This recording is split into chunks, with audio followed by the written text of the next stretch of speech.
My friend and I climbed over the old cemetery wall because of a stupid bet. The week before, after training, the guys from our class started telling stories about this abandoned cemetery on the outskirts of town. One said that at night you could hear footsteps and groaning there.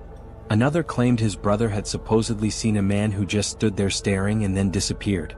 In the end, my friend and I bet a case of beer and 2 months of pizza on who would stay until 4 in the morning. Backing out would have been too embarrassing. On Friday evening we waited until our parents fell asleep, packed our backpacks with flashlights, water and knives and rode our bikes there.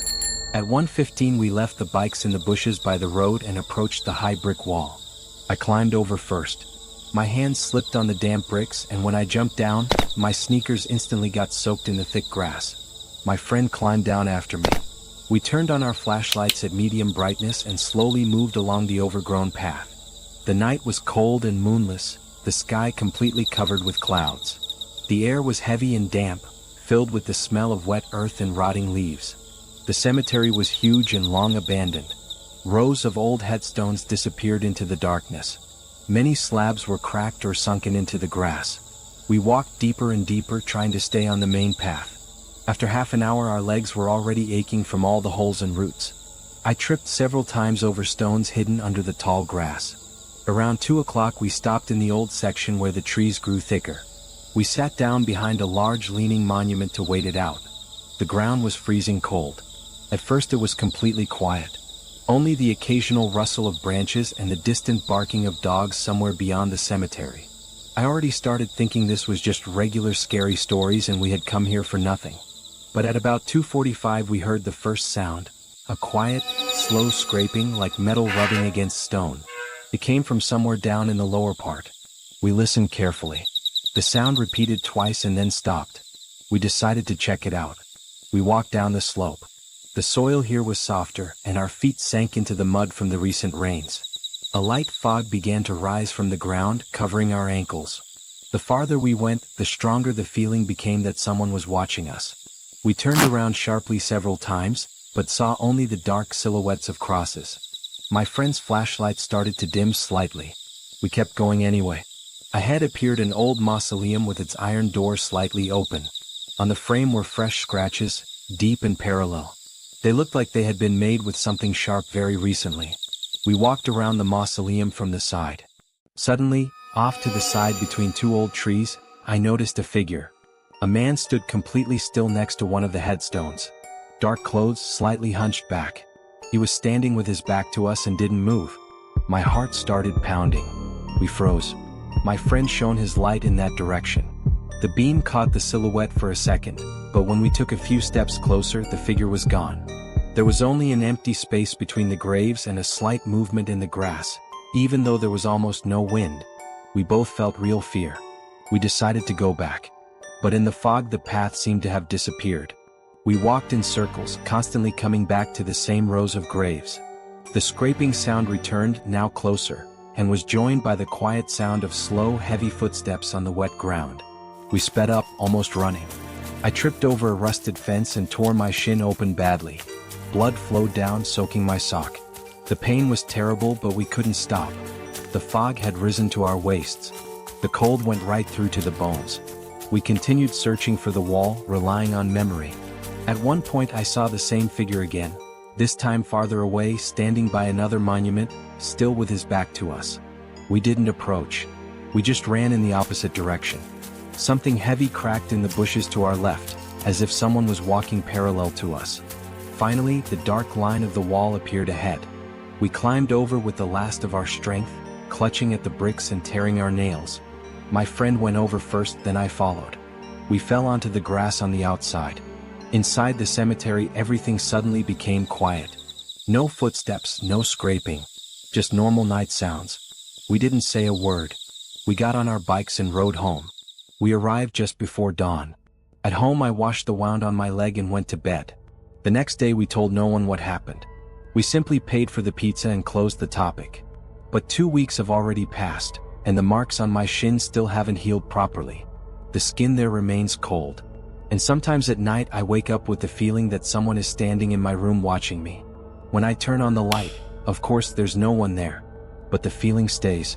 Maybe it was just a homeless man or some local who decided to scare us. Maybe. But I'm still not sure.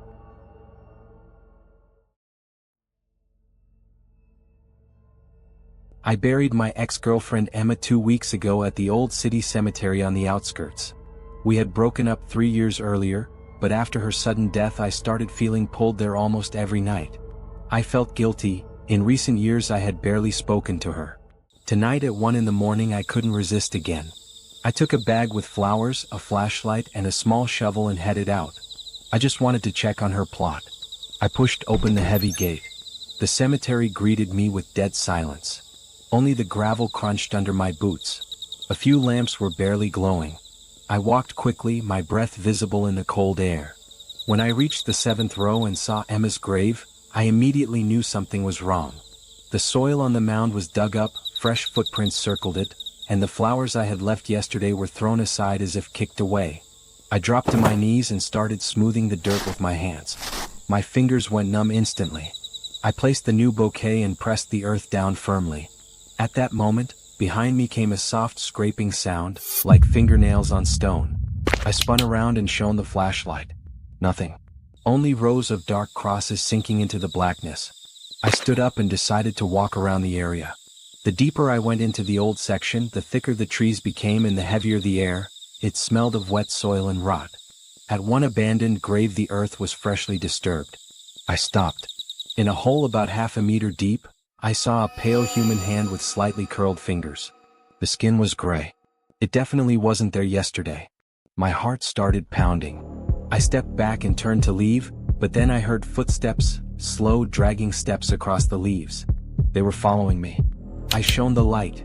A hunched figure appeared for a second in the beam before vanishing behind a headstone. I almost ran back to Emma's grave. The bouquet I had just placed was gone. The photo on the headstone was turned face down. My hands trembled as I flipped it back. The soil on the mound had sunk deeply in the center, as if something had been pressing on it for a long time. I grabbed the shovel and began digging frantically to make sure everything was okay.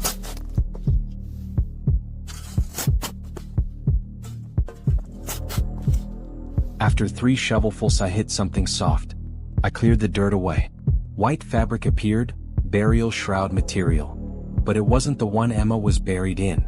I kept digging. The fabric moved. Something underneath pushed the shovel upward. I dropped the tool and jumped back. The ground on the grave began to ripple, as if someone was trying to climb out from inside. The dragging footsteps now came from all directions.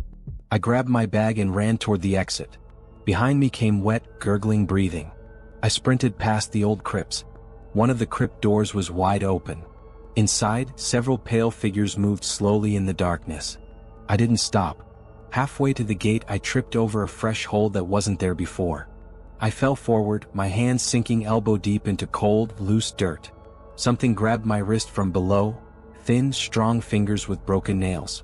I tore free, leaving a strip of skin behind. Blood ran down my arm.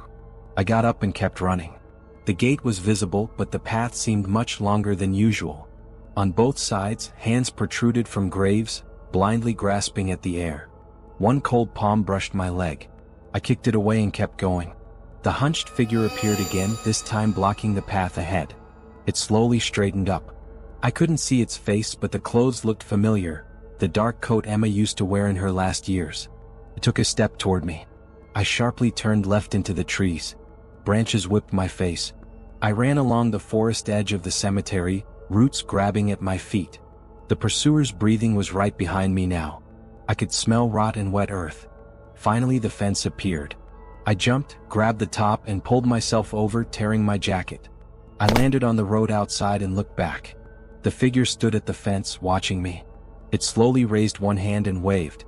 Then it turned and walked back into the graves, dragging its feet. I ran all the way to the bus stop without stopping. My wrist was bleeding heavily. At home, looking in the mirror, I saw fresh scratches on my neck that I didn't remember getting. They were shaped almost like fingers. The next night I tried not to go back. I sat at home until 1 o'clock, but the urge returned even stronger.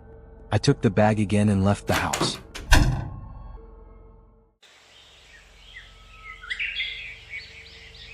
I've lived in this house for over 7 years. I bought it back when I was at my old job, fixed it up myself, did all the repairs and got used to every corner. It's a quiet place, the neighbors don't bother anyone, and the neighborhood is calm. For the last couple of years I've been renting out one room to a guy to help with the mortgage. We barely saw each other, just lived our own lives. That day he left for the weekend to visit his relatives, and for the first time in a long while I was completely alone in the house. I came home from work tired as usual. Made something to eat, sat in front of the TV for a bit, locked the front door, checked the back door, made sure all the windows on the first floor were closed, and went upstairs to sleep. I lay down and fell asleep pretty quickly. It even felt nice, that silence and emptiness around me. I woke up in the middle of the night. The room was completely dark, but there was a bright strip of light under the bedroom door. The hallway light on the second floor was on. I clearly remembered turning it off before going to bed. I lay there staring at that glowing line for a long time, feeling anxiety growing inside me. I got up, opened the door a little. The hallway was empty. I turned the light off and went back to bed, but sleep was gone completely. Lying there became hard. Every small sound in the house made me tense up. Then from downstairs came a quiet thud, like someone carefully closing a cabinet door. A little later, more sounds like soft footsteps on the carpet in the living room. I lay completely still, listening as my heart beat faster and faster.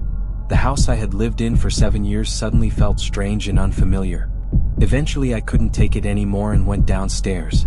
The back door was not fully locked, even though I always turned the deadbolt all the way. One window in the dining room was open. I closed everything and went back upstairs. I checked the other rooms. No one was there. Everything was in its place. But the feeling that I wasn't alone in the house wouldn't go away, it only got stronger.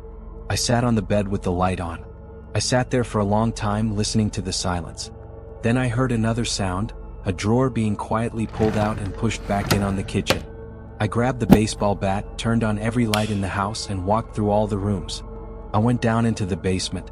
In the dust on the floor I could clearly see fresh footprints from men's shoes that weren't there before. In the morning I couldn't think straight from exhaustion and fear. I called the police and told them about the light in the hallway, the strange noises during the night, and how the door and window had been left open. After some time 2 officers arrived. I waited for them on the porch while they thoroughly searched the entire house. Every floor, every corner, the basement.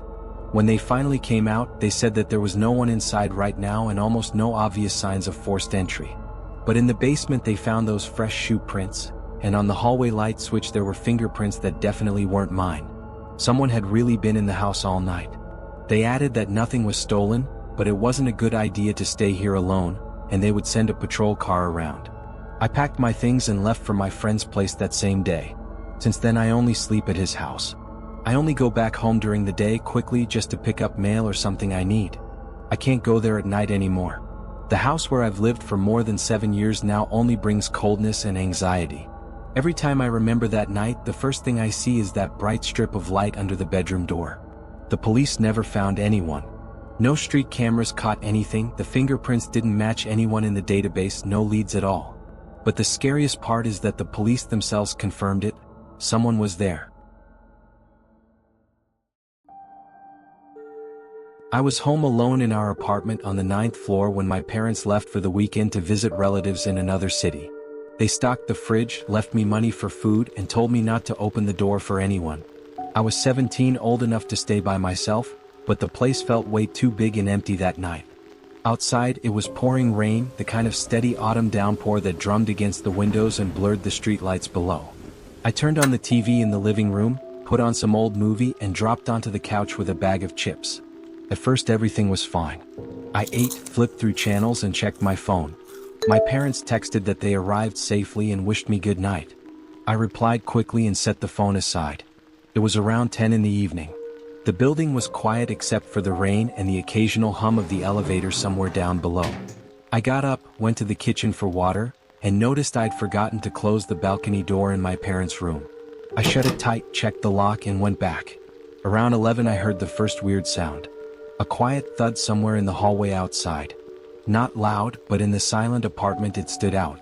I figured it was a neighbor with a dog or someone dropping a bag upstairs. I kept watching the movie. A few minutes later it happened again, closer this time, like careful footsteps on the landing. I muted the TV and listened. Nothing. Just the rain. I walked over to the front door and looked through the peephole. The stairwell was empty under the single dim bulb. No one there. I went back to the couch, but I couldn't focus anymore. I left the hallway light on just in case. 15 minutes passed, and then I heard a door slam on the floor below. Footsteps started coming up. Slow and heavy. I froze. They reached our floor and stopped right outside our door. I went back to the peephole. Still no one visible, but I could clearly hear breathing, heavy like someone trying to stay quiet. My heart started pounding. I stepped away and double-checked all the locks. 2 turns plus the chain. Everything was secure. I told myself it was just paranoia. In big apartment buildings, people are always moving around. But then came a soft metallic scraping. Someone was fiddling with the lock. Not forcing it hard, just testing it carefully as if they knew there might be someone inside.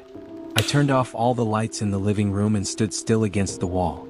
The scraping continued for a couple of minutes, then stopped. I heard the person step back and walk further down the landing. The relief didn't last. 5 minutes later, the footsteps returned. This time they pushed something into the gap between the door and the frame.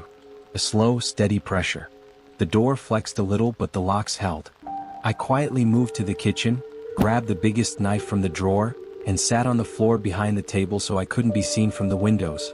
My hands were shaking. The phone was still in the living room and I was too scared to go get it. The pressure on the door grew stronger. Then came a dull thud, shoulder hitting it. Another one. The door held, but I knew if he really tried, he'd eventually get in. I crawled back to the living room, snatched my phone, and dialed emergency services. I whispered what was happening. The operator said they were sending a patrol car. But I knew how long police take in our neighborhood, at least 30 minutes. The banging continued, rhythmic now with short pauses. The guy was getting angry. I silenced the phone so the screen wouldn't glow and moved into my bedroom. I locked the door from the inside and sat in the corner between the wardrobe and the bed, gripping the knife. My heart was beating so loud I thought he could hear it. The banging on the front door got harder. Then a crack, the chain seemed to give way. I heard the door open and someone stepped quietly into the hallway. The footsteps were heavy and wet from the rain. He stopped in the corridor, probably looking around. I heard him open the bathroom door, then the toilet. After that he went into the living room. He turned on the light. I saw the glow under my bedroom door. He started rummaging, pulling out drawers, throwing things on the floor. I heard the TV remote drop, coins spilling from my piggy bank. He was looking for cash or valuables. Then he moved to the kitchen. I sat there barely breathing. The knife felt cold and slippery in my sweaty hand. He came back to the hallway and tried my door. The handle moved. He shook it harder. Then he started kicking. Each hit shook the whole door. It was a solid one my dad had installed, but it wouldn't last forever. After several kicks he stopped and went into my parents' room. I heard him tearing through closets and flipping things over. I knew he would eventually find a way into my room, maybe grab a tool from the kitchen or just break it down. My mind raced through options. Jumping from the balcony was impossible. 9th floor. Calling again felt too risky because of the sound. So I waited. If he got in, I would strike first. About 10 minutes passed. He came out of the parents' room and returned to my door. This time he started picking the lock with something metal. I watched the handle turn. The lock began to give. I stood up, pressed myself against the wall beside the door and raised the knife. My hands trembled so badly I could barely hold it. The lock clicked. The door slowly opened. In the doorway stood a man around 40, wearing a dark wet jacket with the hood up. He had a small crowbar in his hand. He stepped inside and I stabbed. The knife hit his shoulder. He growled in pain, staggered back, and swung the crowbar. I dodged and stabbed again, this time in his arm. He dropped the crowbar and grabbed my jacket. We fell onto the bed. He was heavier, but I kept stabbing wherever I could. Side arm. He wheezed and tried to cover my mouth with his hand. Somehow I managed to break free. I ran into the hallway, grabbed my phone, and bolted for the front door. It was half open. I burst out onto the landing and ran down the stairs, shouting at the top of my lungs. On the 5th floor, someone opened their door and asked what was going on. I rushed inside, slammed the door behind me, and finally explained. The police arrived 20 minutes later. They went upstairs and found the guy in my room. He was alive but badly cut.